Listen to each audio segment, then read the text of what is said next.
नमस्ते बच्चों, my self Jaiswal sir. हम पढ़ रहे हैं class 10th science acids bases and salts. We have seen the chemical and physical properties of acids and have also seen the uses of acids.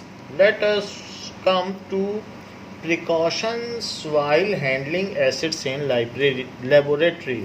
So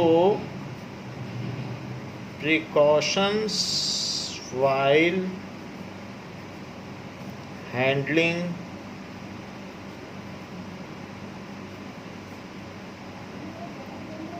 acids in laboratory. जब भी हम chemistry lab में जाते हैं तो वहाँ dangerous acids bases रखे रहते हैं। हम एसिड को किस तरीके से हैंडल करें किसी भी प्रैक्टिकल के लिए।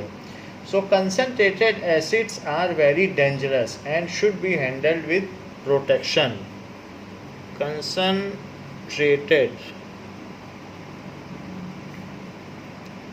Acids are very dangerous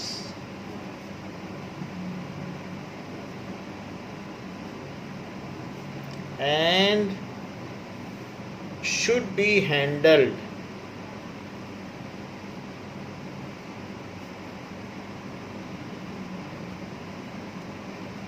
with protection.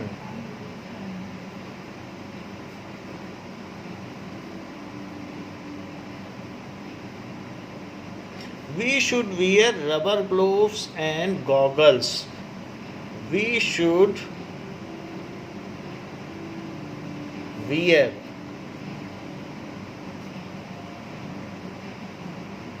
rubber gloves and goggles before diluting it. Dilution of acid. Before dilution of acid.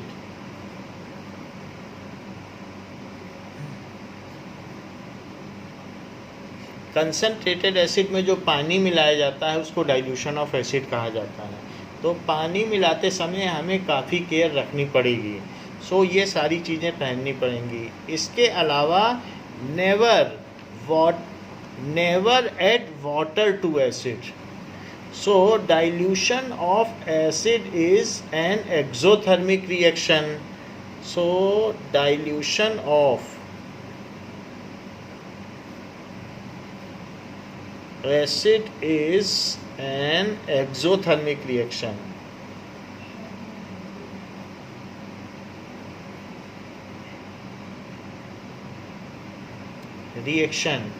तो ये एक्सोथर्मिक रिएक्शन है and it liberates large amount of heat and it liberates large amount of heat.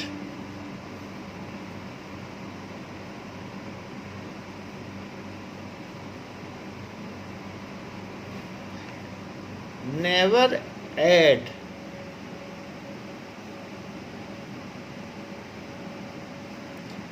water to concentrated acid.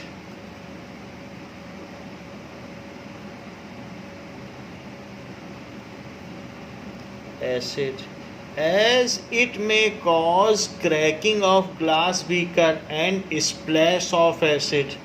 As it may cause crack भी हो सकता है और break भी हो सकता है पूरी तरीके से। That action will be very fast. Cracking of beaker जिसमें आप डाइल्यूट कर रहे हो।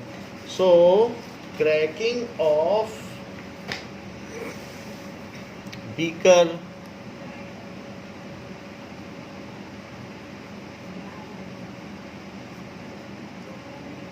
and also acid may splash to our eyes and skin, and also acid may splash to our eyes and skin, and we may get injured. तो इस तरीके से some incident or accident may happen. So a proper procedure is to be followed while dilution of acids. Following procedure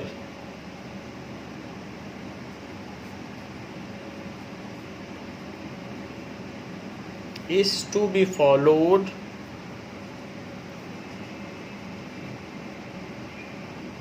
while dilution of acid.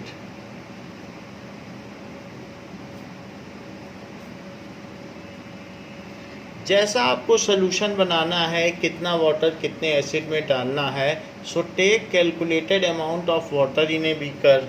सो पहला काम क्या करना है कि take calculated amount of water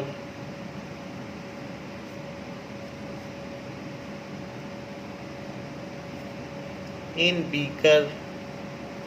beaker में कैलकुलेटेड अमाउंट ऑफ वाटर आपको लेना है, और इसके बाद वाटर लेने के बाद place a glass rod in it. इसमें एक ग्लास रॉड रख देनी है. So this is glass rod. So जैसे दूसरी रॉड्स होती हैं वैसे ही मार्केट में ग्लास रॉड भी आती है. एंड देन जो भी आपके पास एसिड की कंसनट्रेटेड एसिड की बोतल होगी तो उसको इसमें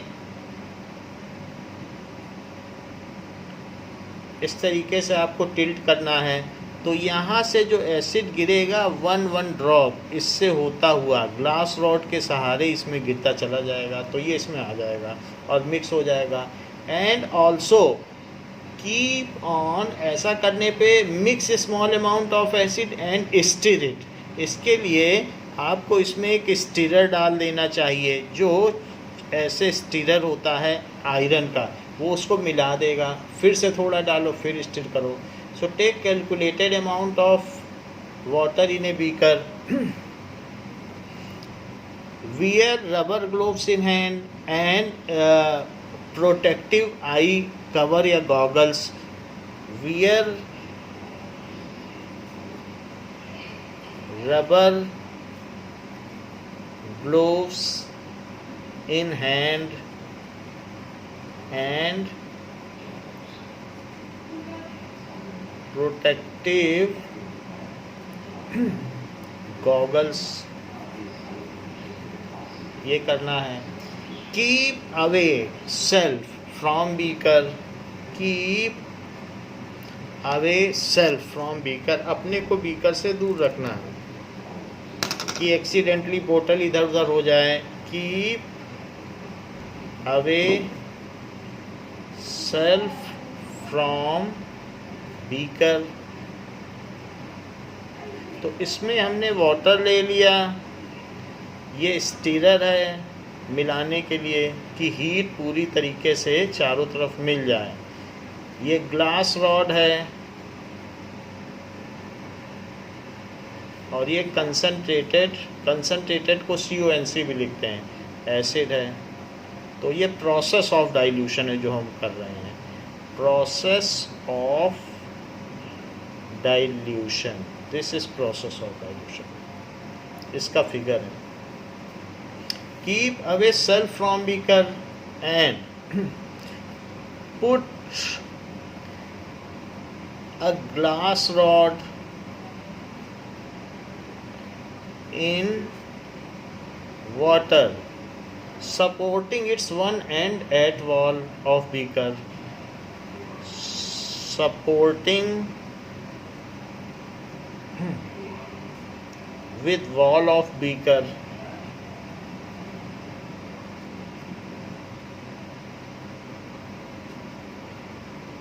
Now pour concentrated acid. अब इसके बाद आपको concentrated acid डालना है. Concentrated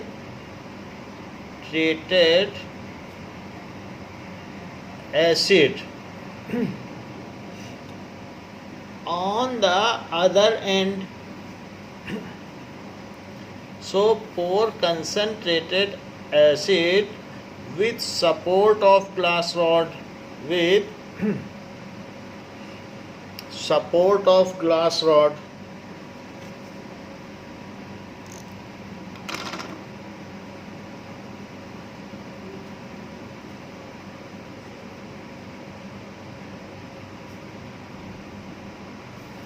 So that it is slowly mixed with water, so that it is slowly mixed with water.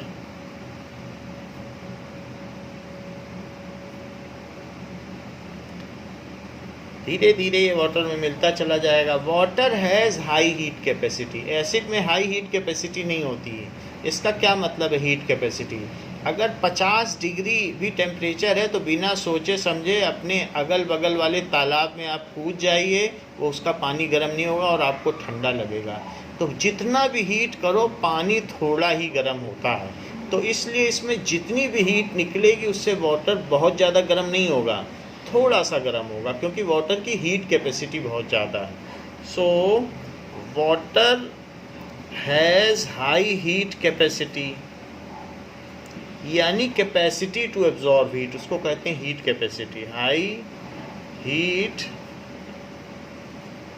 Capacity. इसीलिए एसिड को वाटर में मिलाया जाता है कि जो भी हीट निकले वो वाटर आसानी से एब्जॉर्ब कर ले. तो heat capacity, so it will absorb the heat.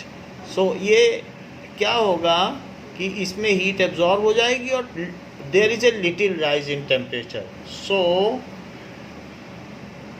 There will be little rise. और उल्टा काम करेंगे, एसिड में अगर वाटर मिलाएंगे तो एसिड की हीट कैपेसिटी होती नहीं है ज़्यादा, तो इसलिए उसका सडन राइज हो जाएगा.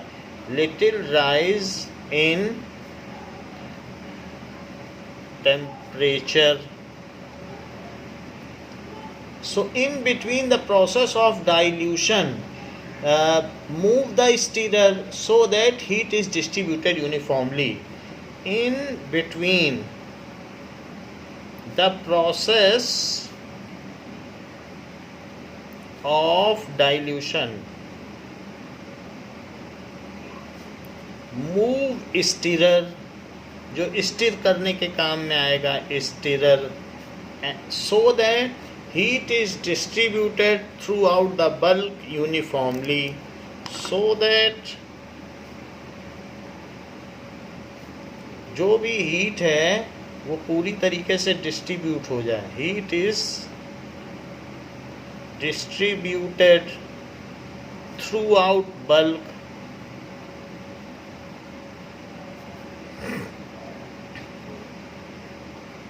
uniformly. So this is the total process of dilution. इस तरीके से हमको dilution करना चाहिए जिससे कि सेफ्टी बनी रहे. Now we will see a video regarding the process of dilution, कि dilution किस तरीके से किया जाए.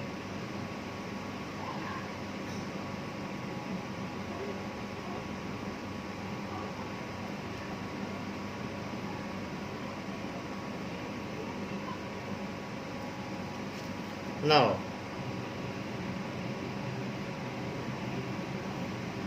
let us see the process of dilution. So it has been shown over here कि diluting concentrated acid. Hydrating agent. It has to be diluted with care. In this activity, you are allowed to discover the correct method of diluting an acid with water. You are provided with adult supervision and safety equipment. So go ahead and explore. Word of caution, wear your safety goggles before you begin. Just click on it.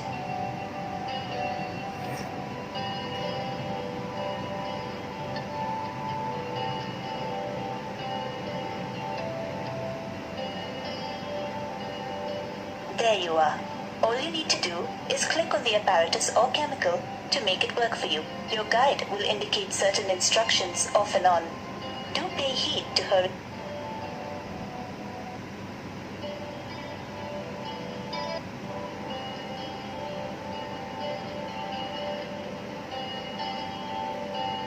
ये water है तो पहले water डाल दिया गया है, put water in it.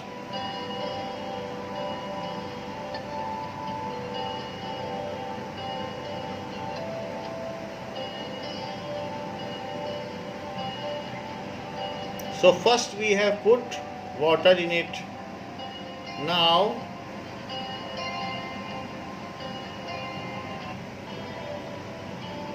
so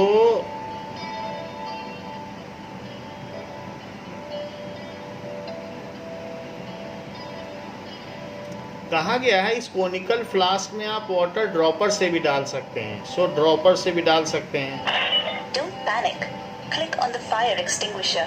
हाँ, अगर आपने ऐसा किया कि एसिड पहले डाल दिया और वाटर बाद में डाल दिया, then this will happen. So in this case use fire extinguisher. Do not put acid first, put water first. That was bad, wasn't it? It could have been worse. You are lucky the acid didn't splash on you. तो इसमें ये दिखाया गया है कि सबसे पहले इसमें इन्होंने क्या किया कि अगर आप यहाँ देखें, if acid was added first, देखिए एसिड फर्स्ट ऐड किया गया है, तो इसमें अभी एसिड पहले फर्स्ट ऐड कर दिया गया है।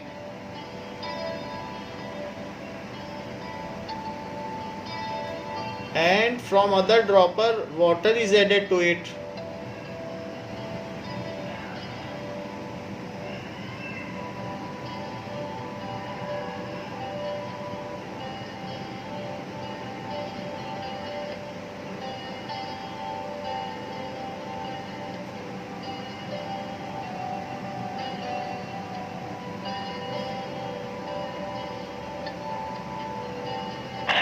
Don't panic. Click on the fire extinguisher. That was not shown here, but अगर एसिड पहले डालेंगे और वाटर बाद में डालेंगे तो इस तरह से होगा। Now what is the correct method that we should You follow? are lucky the acid didn't splash on you.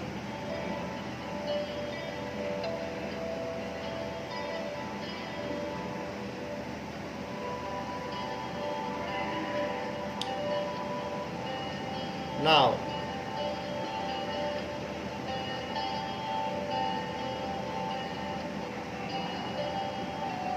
you may use dropper also, so Yes, it is a you correct have method. diluted the acid.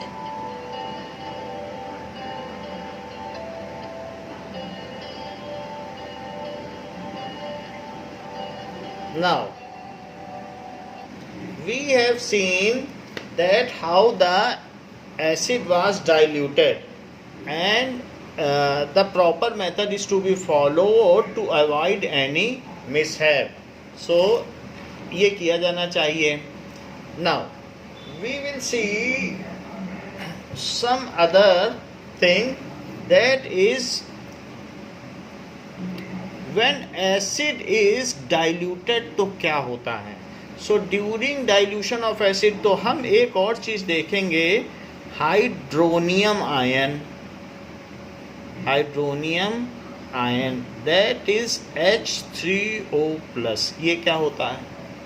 Hydronium ion का मतलब क्या है कि when acid is put in water या acid is mixed with water, तो mixed with water लिखा कैसे भी जाए लेकिन वाटर में एसिड किया जाता है. Mixed with water,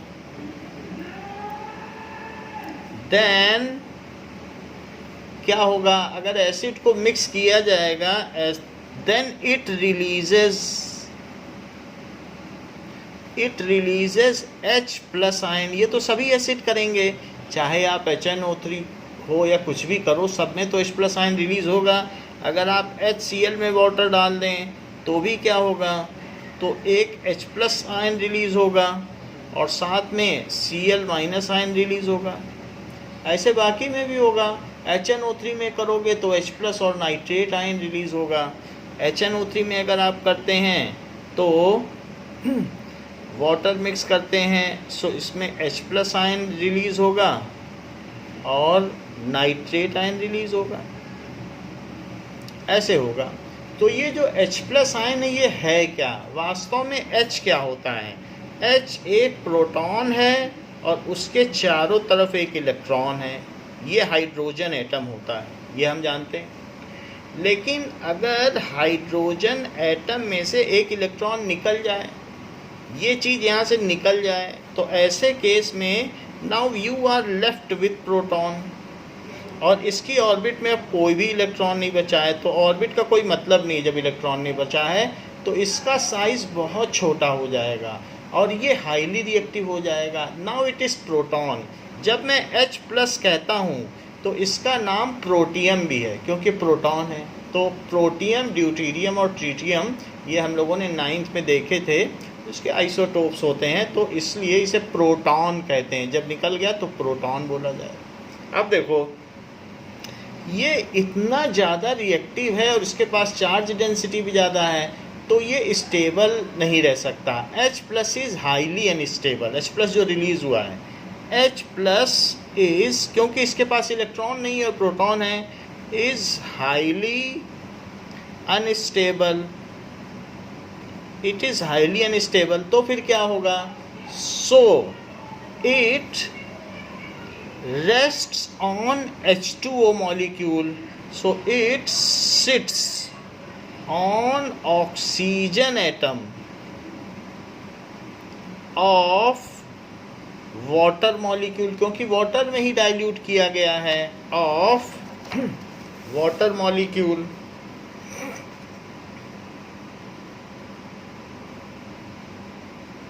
water molecule. तो इस तरीके से अगर हम कहते हैं कि एसिड को वाटर में डालेंगे तो H+ आयन रिलीज़ होगा, तो वास्तव में होता क्या है ज़रा हम देखें। And forms hydronium ion, H3O+ ion. जैसे कि आप देखें कि एसिड को आपने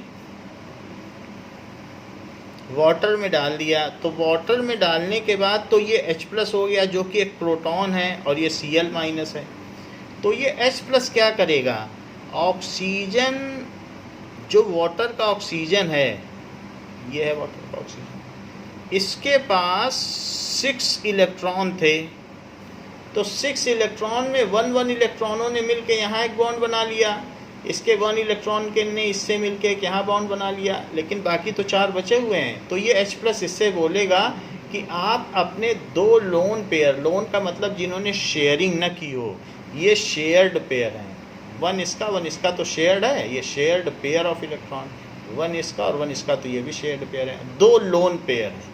इससे बोलेगा कि इन दोनों में से एक आप मुझे दे दो और फिर मैं और आप शेयरिंग कर लेते हैं, ऐसे होगा। तो ये ऐसा कर लेगा। तो इस केस में क्या होगा?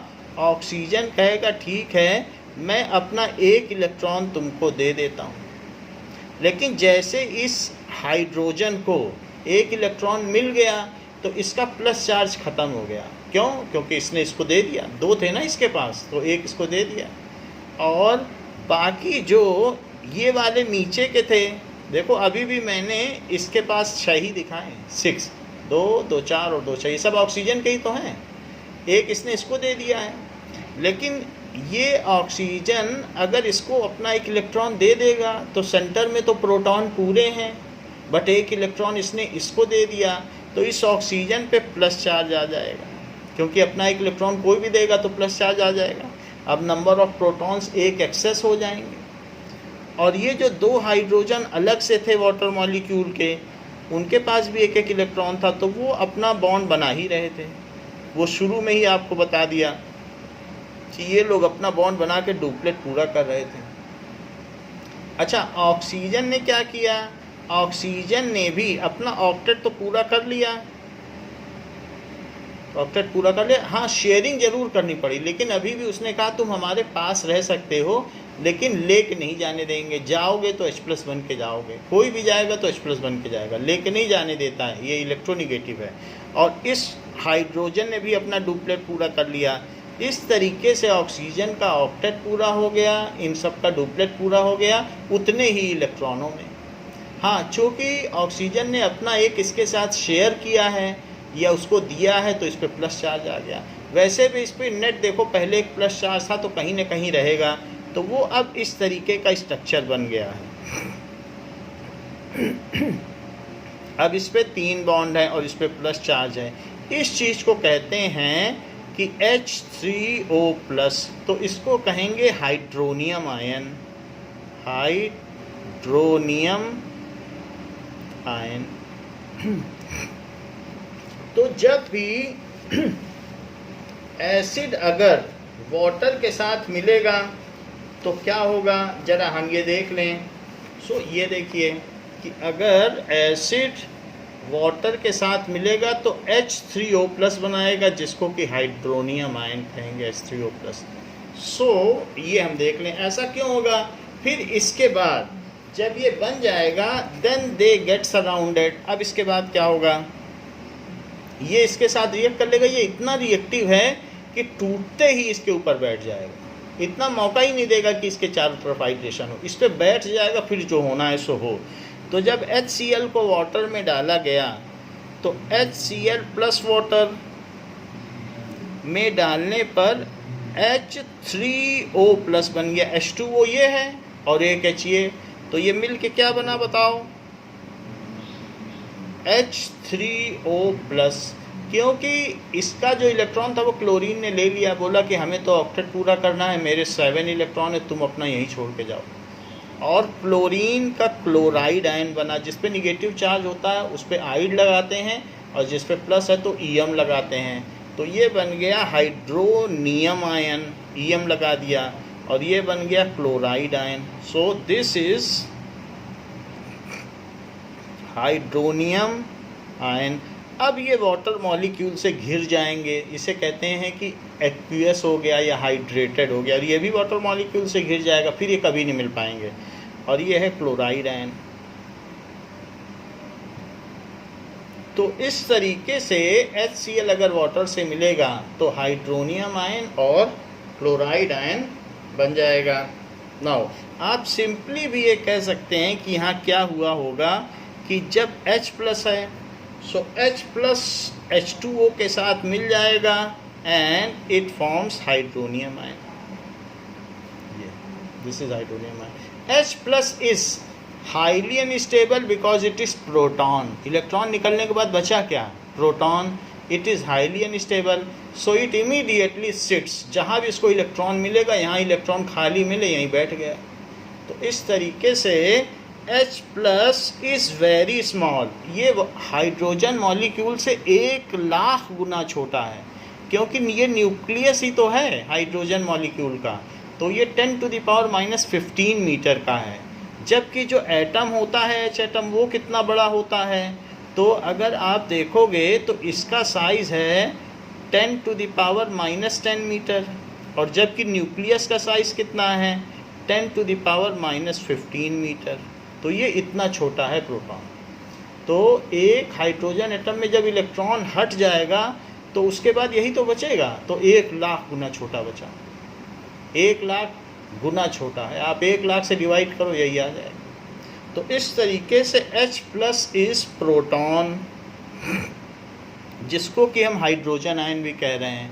इट इज़ प्रोटॉन भी है, आप कहें तो हाइड्रोजन आयन बोल दें, hydrogen ion. So it is highly reactive and unstable. It is highly unstable and cannot exist independently and cannot exist independently. So it combines with, इसलिए क्या करता है, कंबाइंस विद वाटर मॉलिक्यूल, इसलिए ये water molecule से combine कर जाएगा to form hydronium ion H3O+, that is hydronium ion लिखा हुआ। तो ये बात हो गई कि इस तरीके से ये काम करता है। नाउ अब अगर हम देखें कि ये तो सारी बातें हमने कर ली कि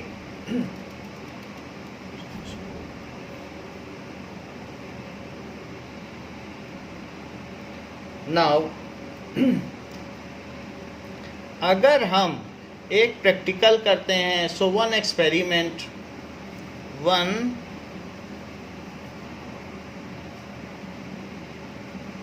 अगर मान लीजिए कि आपने H2SO4 और इसके साथ सोडियम क्लोराइड की रिएक्शन करा दी, तो क्या होगा? तो इससे क्या चीज़ बनेगी? इससे बनेगा Na2SO4, क्योंकि ये मिल जाएंगे आपस में, तो क्या बन जाएगा? Na2SO4 और 2HCl बन जाएगा। तो अगर आप ऐसा करें इस रिएक्शन में कि एक टेस्ट ट्यूब में क्या क्या चीज़ें ले लें, नीचे सोडियम क्लोराइड ले लें, नमक ले लें, तो इसमें आप नीचे सोडियम क्लोराइड ले लें और इसको आप टेस्ट ट्यूब स्टैंड में लगा दें। नाउ टेस्ट ट्यूब स्टैंड में इसको लगा दिया गया है और इसमें दो चीज़ें हैं, एक तो NaCl लिया गया और दूसरा H2SO4। ऐसा करने के बाद इसमें से जो गैस निकलेगी, HCl एक गैस होगा और सोडियम सल्फेट, तो सोडियम सल्फेट जो भी होगा, so this will be here only, ये लिक्विड में होगा और ये HCl एक गैस होगी। तो इसमें से जो फ्यूम्स निकलेंगी वो किसकी होगी? ये HCl गैस की होगी। अच्छा, HCl गैस के पास अगर हम ब्लू लिटमस पेपर ले आएँ, ये ब्लू लिटमस पेपर है, यहाँ पर हमने ब्लू लिटमस ले लिया, तो ये जो ब्लू लिटमस पेपर है, तो आपको क्या लगता है, क्या ये रेड हो जाएगा कि नहीं होगा? HCl है, सो HCl गैस है, तो HCl को H+ और Cl में टूट जाना चाहिए और इसे यहाँ से रेड कर देना चाहिए। So if we bring a dry litmus paper, litmus paper भी एक तरीके का इंडिकेटर है। इंडिकेटर का मतलब है, indicators are those chemicals which give different colours in acids and bases. जैसे लिटमस पेपर है वो एसिड में कैसा कलर देता है? रेड कलर देता है और बेस में ब्लू कलर देता है और इसका ओरिजिनल कलर पर्पल होता है। So litmus paper is a colour indicator. Litmus paper क्या है? इंडिकेट कर रहा है ना कि ये एसिड है कि base, is a colour indicator. कुछ जो हैं ऐसे इंडिकेटर भी होते हैं जो ऑर्डर इंडिकेटर होते हैं, अपनी स्मेल अलग अलग देते हैं, लेकिन ये कलर अलग अलग देता है, तो ये कलर इंडिकेटर है। इंडिकेटर के बारे में अभी बताएंगे। सो it is a colour indicator. It gives different colours in acids and bases. It gives red colour in acid and blue color in base, NaOH base है, blue color in base. Its original color is purple. Its original color बैगनी होगा।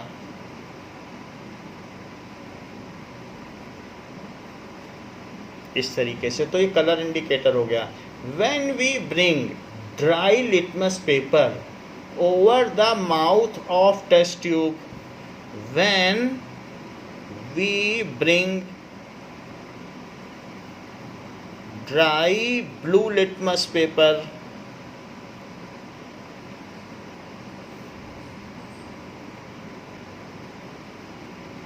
over the mouth of test tube के mouth पे अगर हम blue litmus paper लाएं,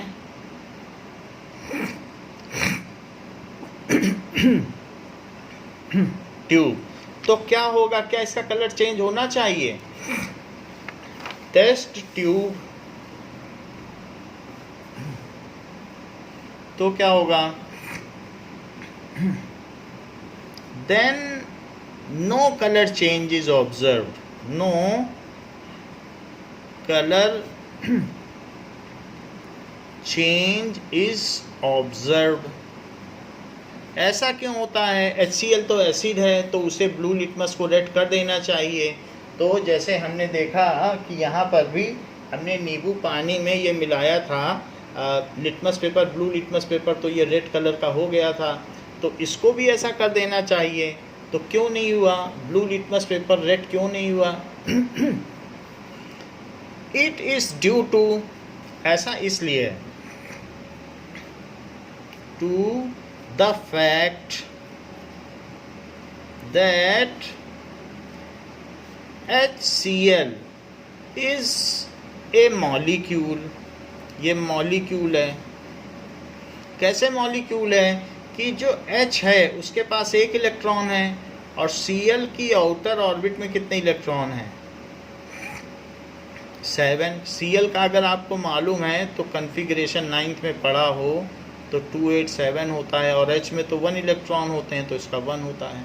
तो outer वाले वैलेंस इलेक्ट्रॉन होते हैं, वही आपस में कंबाइन करते हैं और डुप्लेट और ऑक्टेट बनाते हैं। तो ये इससे एक इलेक्ट्रॉन ले लेगा और कहेगा कि मुझे अपना 8 पूरा करना है। तो H भी कहेगा हमें भी एक इलेक्ट्रॉन दो, हमें भी डुप्लेट पूरा करना है। तो इसने ऑक्टेट पूरा कर लिया, इसने duplet.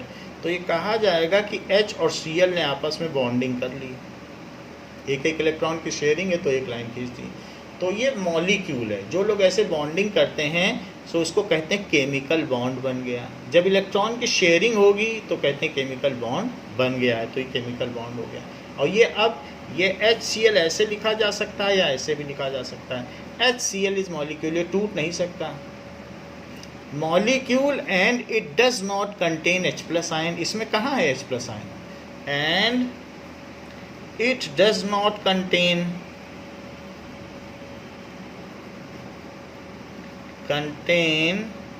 H+ ion. So color of litmus paper has not changed. Litmus paper का कलर तो H+ आयन की वजह से चेंज होता, वो इसमें है नहीं। So color of litmus paper has not changed, इसलिए नहीं बदला। Now, if we bring moist litmus paper, अब आप जो है wet litmus paper लाओ। If we bring moist या फिर wet litmus paper लाइए, wet blue litmus paper,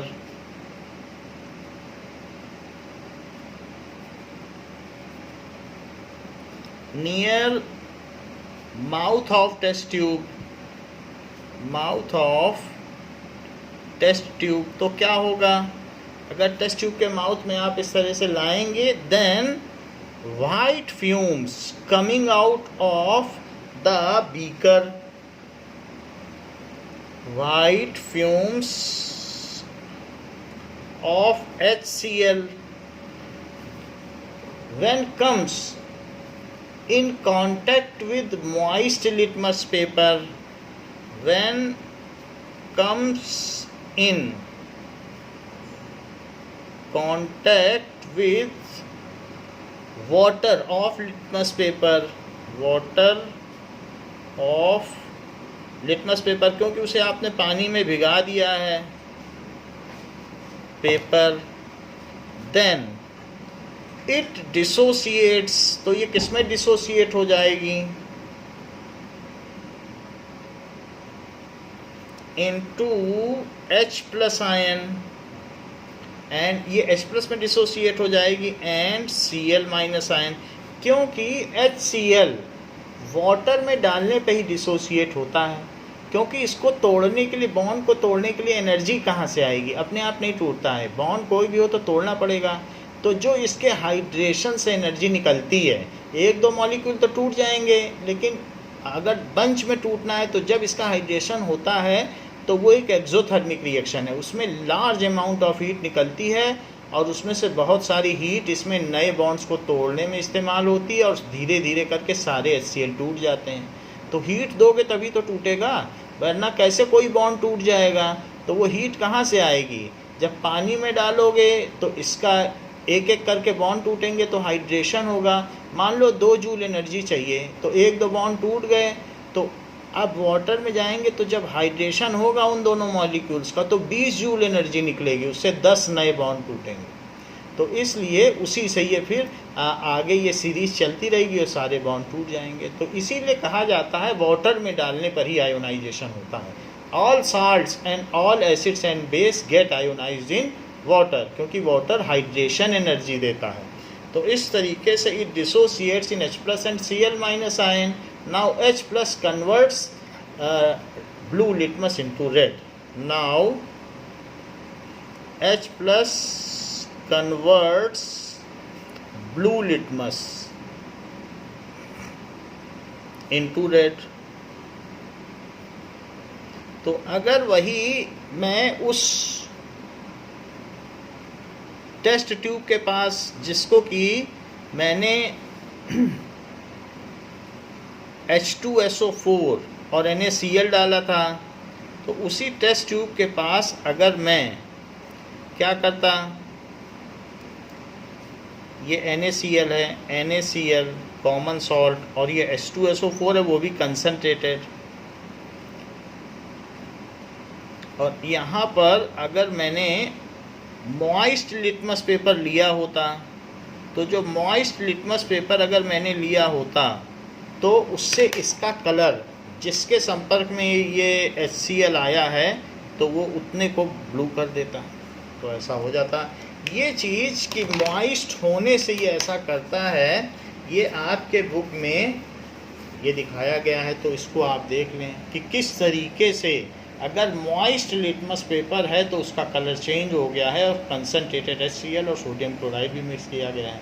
तो आप देख सकते हैं कि किस चीज़ को यहाँ पर एक्सप्लेन किया गया, ये एक्सप्लेनेशन इसके बगल में ही दिया है। So we see that moisture is necessary for converting the any acid into H+ ion. Water is necessary, तो वाटर था तो टूट गया, यही बात यहाँ पर बताई गई है। तो हमने यहाँ पर देखा कि ये HCl गैस है जो कि मॉइस्ट लिटमस पेपर से, this is moist blue litmus,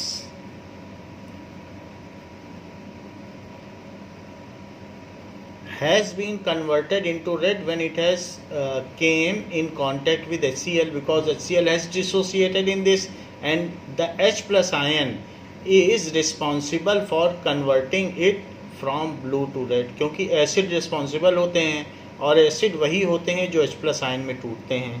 तो उनमें से जो एसिडुअस टेस्ट होता है, जो सोर टेस्ट होता है, वो H+ की वजह से ही होता है। सो यहाँ पर ये बात देखी गई। अब क्वेश्चन आपसे पूछा जा रहा है, prove that acids are electrolyte. तो एक ये भी क्वेश्चन पूछा गया कि prove with an experiment, by an experiment, that acids are electrolyte. So acids electrolyte हैं, इस चीज़ को प्रूव करें। So let us take an experimental arrangement. तो एक एक्सपेरिमेंटल अरेंजमेंट लें एंड इसमें एक बड़े वेसल में या टम्बलर में एक कॉर्क लें, जो कि बार्क होता है ट्री का, उसमें कॉर्क होता है। So it is cork, dead cell का बना हुआ कॉर्क। एंड इस कॉर्क में आप 2 पिंस लगा लें, चाहे नेल लगा लें या paper pins. After that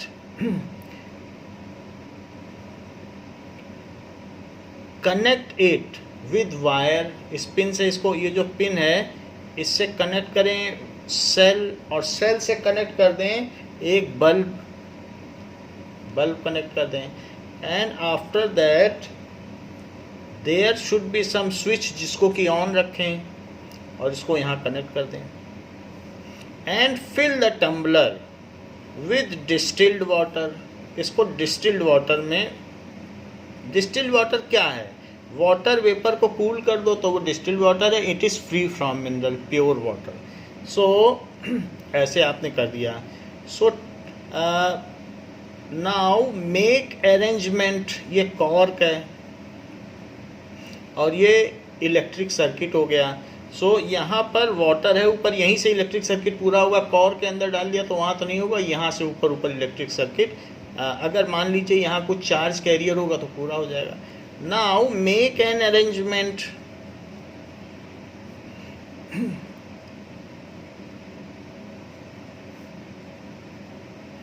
as given in figure,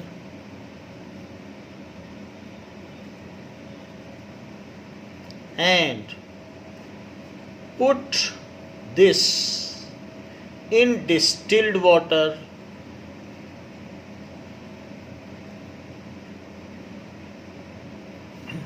now put the switch on, now switch on the circuit, switch on the circuit, bulb does not glow, bulb does not glow,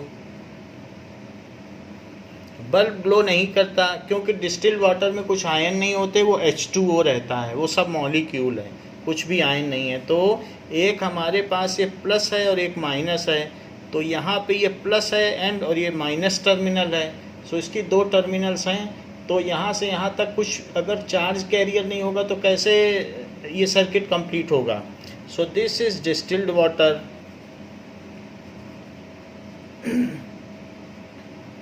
and bulb does not glow. Now put few drops of acid. So इसमें अब कुछ drop of acid डालो. So few drops of acid.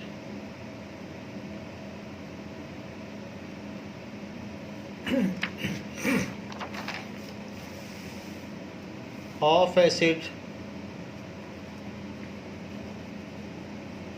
तो जब हम इसमें few drops of acid डालेंगे then उससे क्या होगा, then switch on the circuit. Now again switch on the circuit,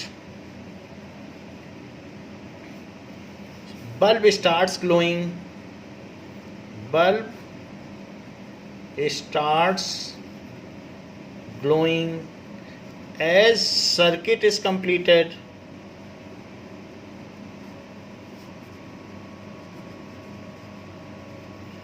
It was possible due to the acid ionize into cations and anions. It was possible, ये कैसे possible हो पाया, due to the ionization of acid in H plus ion, जिसको कि आप cat ion कह सकते हैं। कैट आयन वो होता है जो पॉजिटिव आयन होता है, एंड काउंटर एनायन, काउंटर उसका विरोधी एनायन, वो कुछ भी हो सकता है, वो Cl माइनस भी हो सकता है, सल्फेट आयन भी हो सकता है, नाइट्रेट आयन भी हो सकता है। अब जैसा आप लेंगे उसके हिसाब से होगा। Which acts as charge carrier and move to opposite electrode and complete the circuit. Which acts as charge carriers, उनमें चार्ज बियरर्स होते हैं या चार्ज कैरियर्स होते हैं। चार्ज कैरियर्स का ही तो नाम इलेक्ट्रोलाइट है। इलेक्ट्रो का मतलब चार्ज, लाइट का मतलब carrier. And move to opposite electrode, to oppositely charged electrode.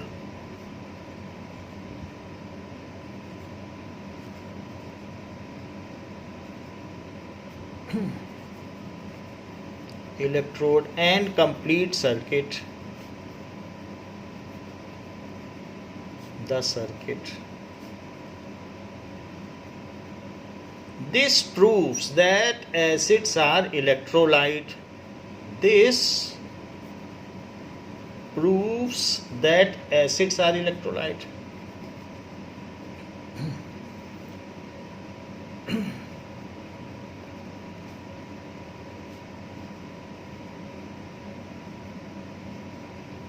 The same is also true for bases. Bases भी जैसे NaOH है तो Na प्लस और OH माइनस में टूट जाता है.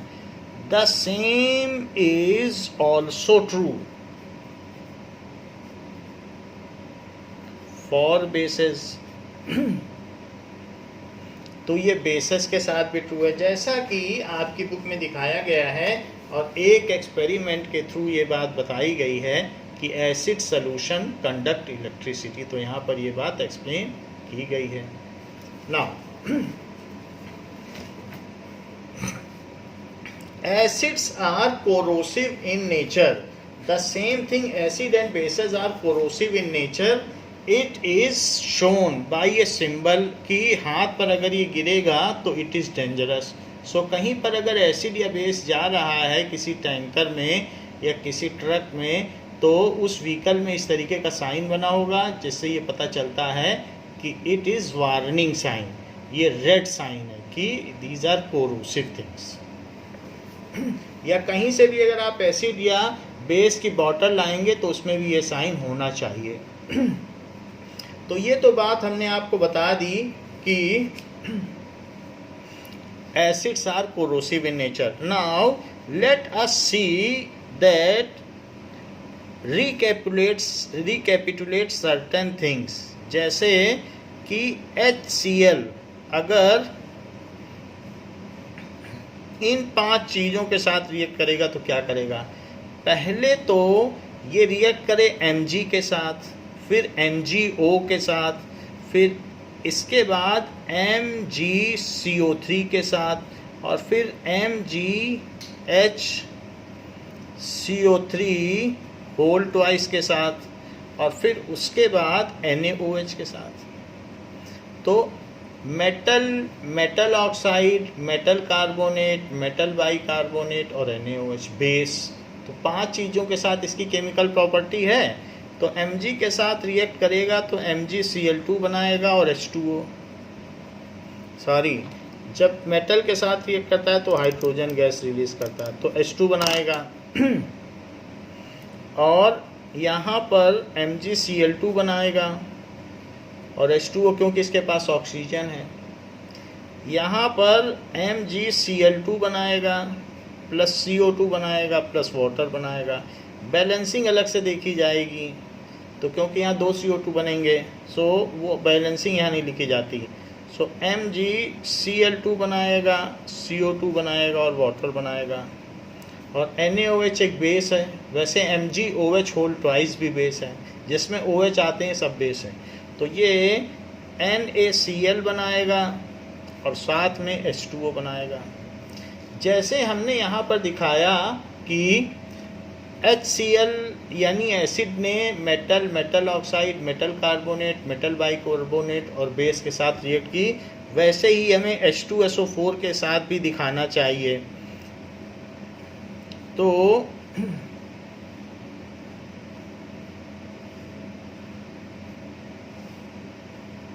सबसे पहले Mg, फिर MgO, फिर MgCO3, फिर MgHCO3 होल ट्वाइस, और इसके बाद NaCl नहीं NaOH बेस के साथ इसकी रिएक्शन. सो NaOH. अब जरा देखें, Mg के साथ रिएक्ट करेगा तो MgSO4 देगा और हाइड्रोजन गैस रिलीज करेगा. इसे मैग्नीशियम सल्फेट कहेंगे. यहाँ पर भी MgSO4 देगा लेकिन वाटर रिलीज करेगा. और यहाँ पर ये MgSO4 देगा और CO2 रिलीज करेगा और साथ ही साथ वाटर रिलीज करेगा. यहाँ पर भी ये यही काम करेगा. MgSO4 रिलीज करेगा, CO2 रिलीज करेगा वाटर रिलीज़ करेगा, बैलेंसिंग अलग से देख ली जाएगी। और NaOH के साथ ये Na2SO4 जो कि एक साल्ट है, ये एसिड, ये base, acid base reaction, last वाली एसिड और बेस रिएक्शन। और साथ ही साथ वाटर देगा। एसिड और बेस आपस में एक दूसरे को न्यूट्रलाइज कर देते हैं, हमने एक वीडियो के माध्यम से देखा, और साथ में वाटर देते हैं। Now it is not dangerous to touch. तो ये अलग अलग से अगर होंगे तो डेंजरस टू टच है, लेकिन ये डेंजरस नहीं है। इसी तरीके से अगर HNO3 है तो HNO3 किस तरीके से काम करेगा, वो भी एक एसिड है। सो HNO3 अगर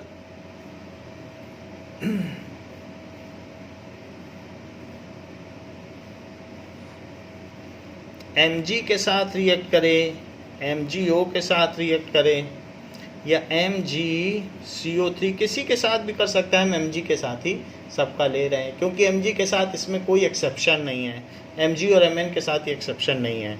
सो MgHCO3 होल ट्वाइस और साथ में NaOH। So MgNO3 whole twice plus H2 देगा, मैग्नीशियम नाइट्रेट, और MgNO3 whole twice plus H2O, magnesium nitrate, और MgNO3 whole twice plus CO2 plus H2O plus MgNO3 whole twice plus CO2 plus H2O। और यहाँ पर Na है तो Na के साथ इसकी रिएक्शन होगी तो NaNO3 सोडियम नाइट्रेट और वाटर बन जाएगा। तो इस तरीके से होता है। तो ये सारी चीज़ें हमने देखी कि एसिड किस तरीके से रिएक्ट करता है। Now we will see the reaction of bases. Bases होते क्या हैं, बेसेस की फिजिकल प्रॉपर्टीज़ क्या होती है, और बेसेस की केमिकल प्रॉपर्टीज़ क्या होती है। एसिड के बारे में हमने ये बातें देख ली हैं। Now bases.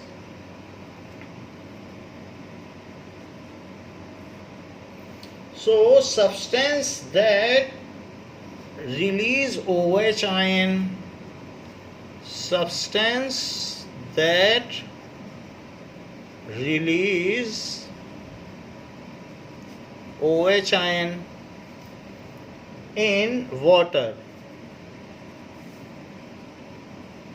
are called bases।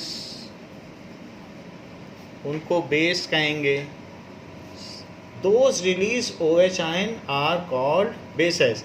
For example, NaOH, MgOH whole twice, CaOH whole twice, NH4OH, ammonium hydroxide, ammonium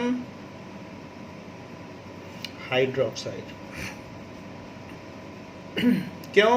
क्योंकि NH4 प्लस होता है अमोनियम आयन, तो ये अमोनियम आयन है और ये हाइड्रोक्साइड आयन है।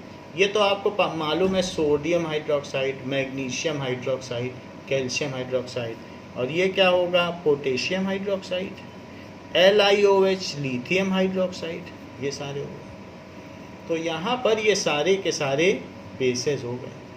बेस वे होते हैं जो OH आयन रिलीज करते हैं इन वाटर में।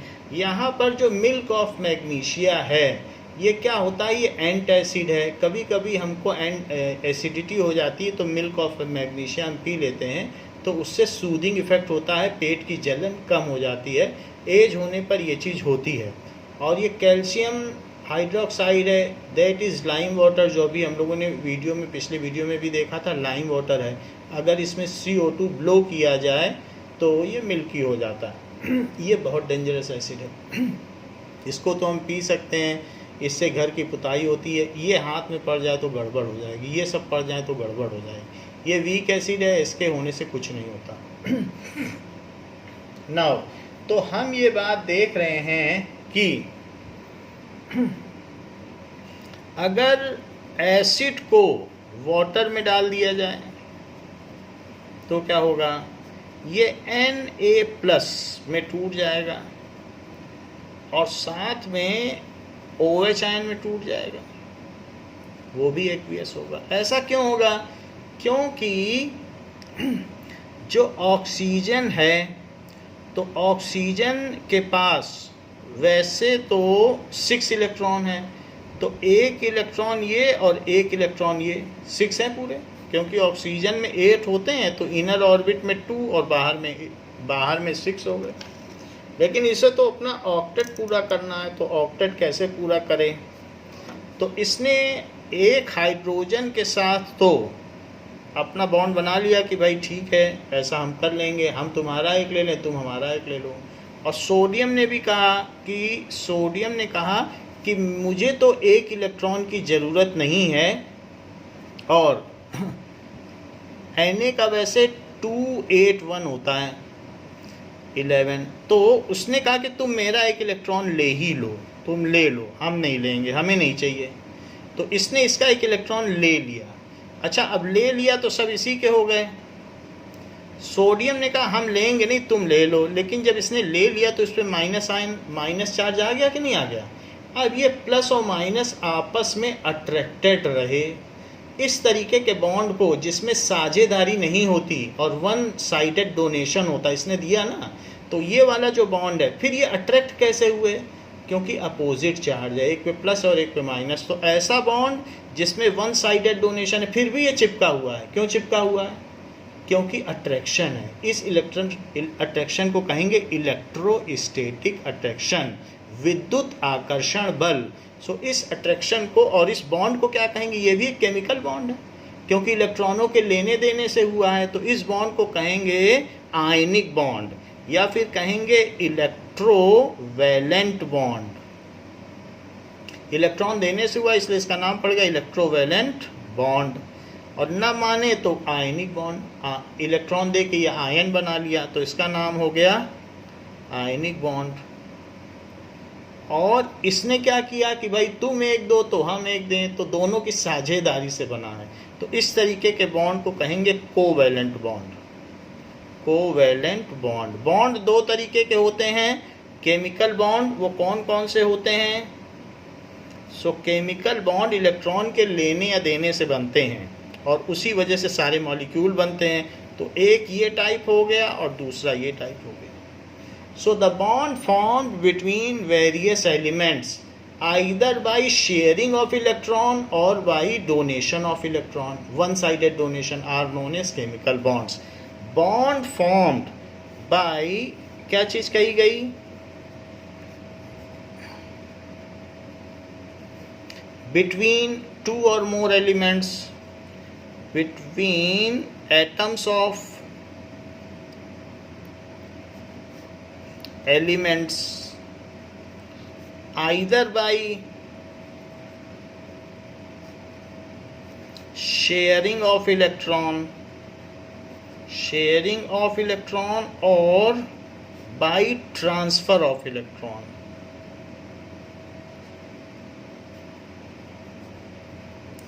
Transfer of electron is called chemical bond.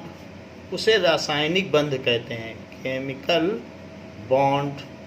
So all molecules are formed by chemical bond. तो यहाँ पर Na ने दे दिया, तो अब चेक कर लो, इसके पास 8 हो गए, 1 2 3 4 5 6 7 8, क्योंकि इसने इसको दे ही दिया।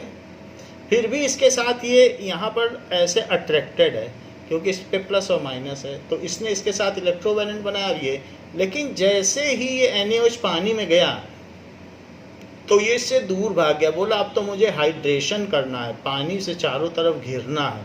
तो वाटर ने इसको बुला लिया कि तुम मेरे साथ आओ और वाटर से घेर लेते हैं और एनर्जी रिलीज करें। और OH अपने निगेटिव चार्ज के साथ, निगेटिव चार्ज क्यों आया? क्योंकि इसने एक एक्स्ट्रा इलेक्ट्रॉन ले लिया, तो इस पर निगेटिव चार्ज आ गया। इसने एक दे दिया, तो इस पर पॉजिटिव आ गया, और दोनों ही वाटर मॉलिक्यूल से घिरे।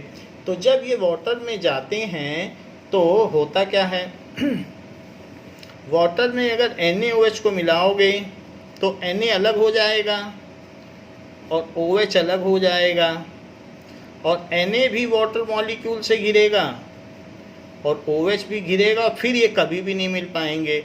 इस प्रोसेस को कहते हैं हाइड्रेशन। तो यहाँ प्लस है तो माइनस और प्लस, ऑक्सीजन इस तरफ और हाइड्रोजन बाहर की तरफ, क्योंकि 2H बाहर की तरफ और ऑक्सीजन इधर। ऑक्सीजन पे निगेटिव चार्ज होता है ना slightly, so minus plus minus plus minus plus minus plus, ये घिर गए। इस प्रोसेस को हाइड्रेशन कहते हैं और उसमें बहुत सारी एनर्जी रिलीज होती है। ये भी इस तरीके से घिर गया और चारों तरफ घिर गया, तो अब ये कभी मिल नहीं पाएंगे और अलग अलग रहेंगे। इधर हाइड्रोजन आ गए और इधर दूर रहा ऑक्सीजन, तो इस तरीके से इसमें भी एनर्जी रिलीज हुई। अच्छा, जो एनर्जी रिलीज हुई है उस एनर्जी से इतनी एनर्जी रिलीज हो गई, उससे 10 बॉन्ड टूट जाएंगे। एक बॉन्ड तो गलती से टूटा, टक्कर होने से, कोलिजन से, और बाकी जो एनर्जी रिलीज हुई फिर उसका हाइड्रेशन हुआ, तो उस एनर्जी से 10 बॉन्ड टूटेंगे, फिर उनसे जितनी निकलेगी तो 100 बॉन्ड टूटेंगे, और इस प्रोसेस से वाटर में डालने से सारे के सारे NaOH पूरी तरीके से टूट जाएंगे। अगर पूरी तरीके से टूट जाएगा तो उसको कहेंगे ये स्ट्रॉन्ग बेस है, और पार्शियली टूटा तो कहेंगे वीक बेस है। तो ऐसा होता है, तो ये वाटर में डाला गया। अच्छा, बेस क्या होते हैं? बेस वे होते हैं जो कि वाटर में डाले जाएं तो OH आयन रिलीज करें। So those chemical substance which release OH ion in water are called base. ये होता है। दे कन्वर्ट, ये क्या करेंगे? They convert red litmus to blue. They convert red litmus paper to blue. ये रेड लिटमस पेपर को blue में बदल लेते हैं। Now we will see how red litmus is converted into blue when it is put in bases. तो ये हम देखें, जो ये सोपी इन टच होते हैं, जो सोप्स हैं, जो डिटर्जेंट्स हैं, वो सारे के सारे बेसेस हैं। सो जिन साबुन से हम नहाते हैं या डिश वॉशर हैं, वो सारे के सारे बेस हैं। सो हम देखते हैं कि रेड लिटमस इसमें कैसे ब्लू कलर में कन्वर्ट होता है।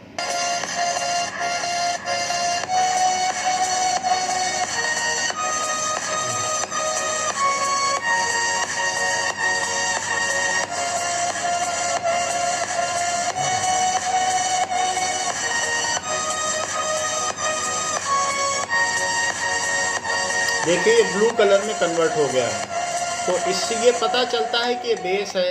इसको थोड़ा देखें, डिश वॉशर लिया,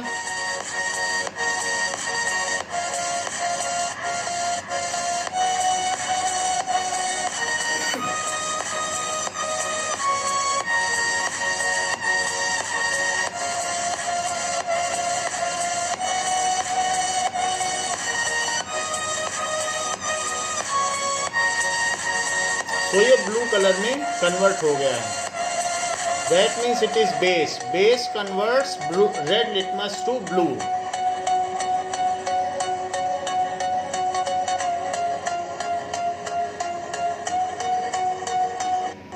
now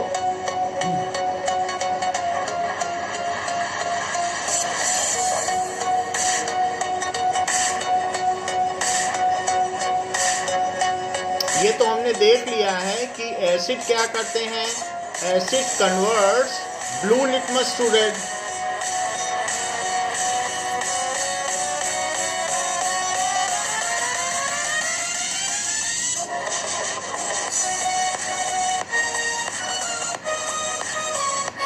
now acid blue litmus को रेड में कन्वर्ट करते हैं, जबकि बेस क्या करेंगे? They converts red litmus paper to blue. जैसा कि अभी हमने डिश वॉशर के केस में देखा है। So they convert red litmus paper to blue litmus paper. Now this is the other property of base. तो बेस ऐसा काम करते हैं, जितने भी बेसेस हैं वो वाटर में डिसोसिएट हो जाते हैं। जैसे कि अगर हम कैल्शियम हाइड्रोक्साइड लें, CaOH whole twice, and if it is put in water, that is calcium hydroxide, powder form में भी आता है, this is calcium hydroxide. So calcium hydroxide अगर आपने लिया है, और calcium hydroxide that is milk of lime भी कहलाता है, and if it is put in water, so it is getting converted into, किस में कन्वर्ट हो जाएगा, तो कैल्शियम आयन यानी कैटायन में कन्वर्ट हो जाएगा. तो Ca2+ एक्वियस आयन, और साथ में और क्या चीज़ हो जाएगी, ये अलग हो जाएगा. सो 2OH- एक्वियस आयन, तो ये हाइड्रोक्साइड आयन रिलीज कर देगा, इसीलिए ये बेसिक है. ऐसे ही अगर मैं MgOH होल ट्वाइस को वाटर में डालूं, तो तब क्या होगा, इसका भी पाउडर आता है. So that is white powder. तो ये Mg2+ अलग हो जाएगा, और ये हाइड्रेटेड भी हो जाएगा, चारों तरफ पानी से घिर जाएगा जैसे सोडियम घिरा है, और साथ ही साथ ये OH आयन रिलीज कर देगा, और उसका भी हाइड्रेशन हो जाएगा, वो भी एक्वियस हो जाएगा. एक्वियस का मतलब हाइड्रेटेड हो गया है.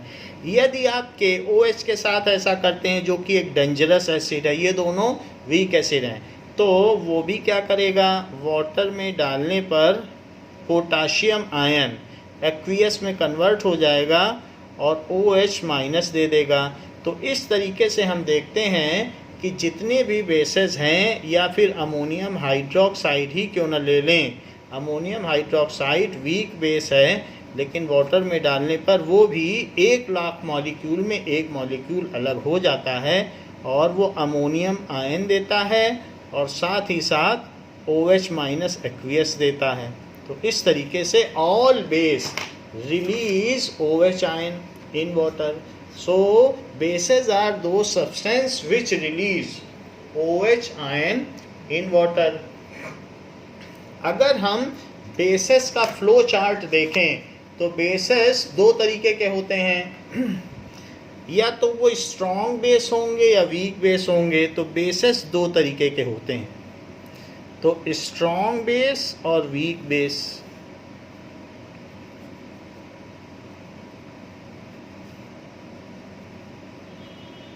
नाउ स्ट्रॉन्ग बेस क्या होते हैं और वीक बेस क्या होते हैं, जैसे हमने एसिड के बारे में पहले देख लिया था. In the similar manner, strong bases are those bases which completely ionize in water, 100% ionize हो जाए. स्ट्रॉन्ग बेस क्या होंगे, those bases which completely ionize in water.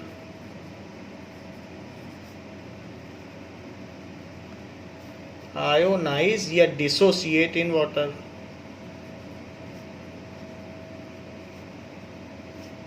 %100% dissociation हो जाए, तो उसको कहेंगे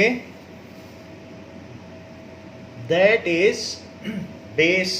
सो स्ट्रॉन्ग बेस हो जाएगा. इसका एग्जाम्पल क्या है, इसका एग्जाम्पल है कि जैसे NaOH, और इसके अलावा क्या होगा, इसके अलावा KOH, ये सब स्ट्रॉन्ग बेस हैं. LiOH, ये सारे हैं. रुबीडियम हाइड्रोक्साइड, सीजियम हाइड्रोक्साइड, ये सब स्ट्रॉन्ग बेस हैं. ये वीक बेस क्या है, सो स्ट्रॉन्ग बेसेस में तो ये चीज़ हो गए. अब इसके अलावा वीक बेसेस जिनको हैंडल किया जा सकता है, लाइम वाटर में आप हाथ डाल दें कुछ नहीं होता है. So weak base, magnesium hydroxide को हम लोग गल्प करते हैं जब एंटासिड की तरह. So those bases which partially ionize in water, partially या feebly, partially ionize in water, partially होते हैं. तो पार्शियली में कौन कौन से एग्जाम्पल हो गए, calcium hydroxide, magnesium hydroxide, ammonium hydroxide, ये सारे के सारे वीक बेस माने जाएंगे. और इसके अलावा copper hydroxide, zinc hydroxide, aluminium hydroxide, ये सब भी हैं। So CuOH whole twice copper hydroxide, AlOH whole thrice, ये ग्रीन कलर का होता है, इसका सैंपल हम दिखा देंगे। और इसके अलावा zinc hydroxide, ZnOH whole twice, zinc hydroxide. So these are weak base. इसका नाम है जिंक हाइड्रोक्साइड। नाम में बस मेटल का नाम लिखो hydroxide. Aluminium hydroxide, copper hydroxide. तो हमने ये बात देख ली कि बेस दो तरीके के होते हैं, एक स्ट्रॉन्ग बेस और दूसरा weak base. Now physical properties of bases, bases की प्रॉपर्टीज क्या हैं? So what are the physical properties of bases?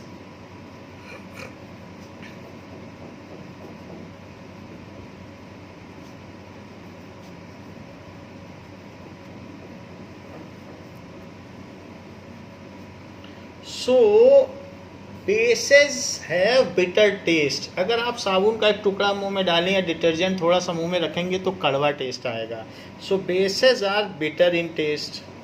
करेला बिटर गार्ड वो भी बेस है।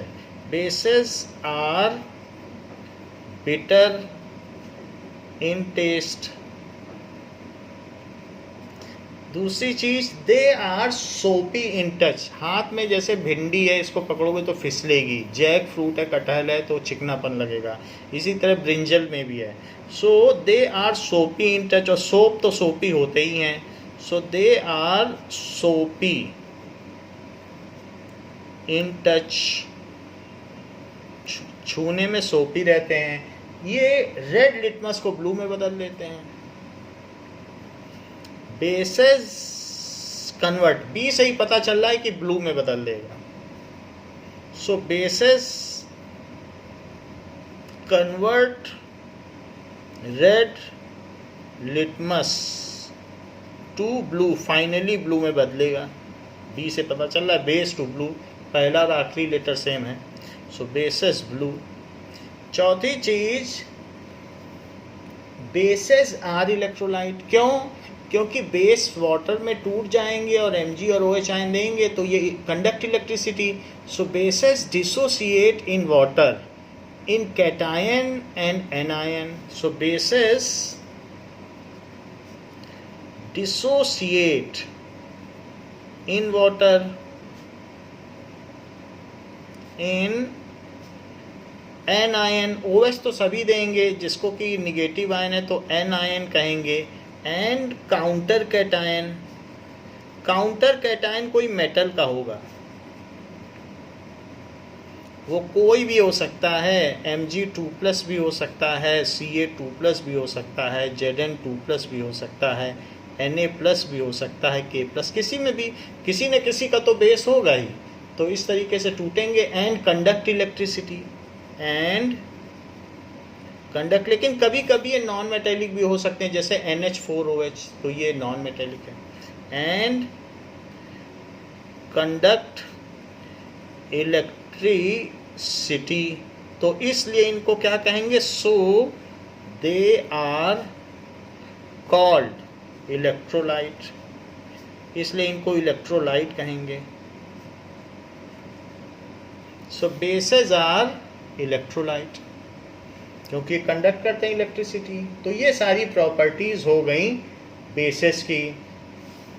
Bases are having these many physical properties. तो इस क्लास के लिए बच्चों इतना ही। इसके आगे जो बेसेस की केमिकल प्रॉपर्टीज हैं, that will be discussed in next class. Thank you बच्चों।